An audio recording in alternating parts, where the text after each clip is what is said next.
وإذ قال إبراهيم رب أرني كيف تحيي الموتى قال أولم تؤمن قال بلى ولكن ليطمئن قلبي قال فخذ أربعة من الطير فصرهن إليك ثم اجعل على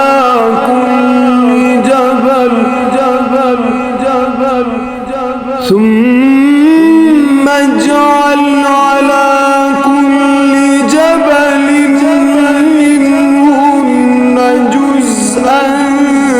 ثم ادعهن يأتينك سعيا واعلم أن الله عزيز حكيم.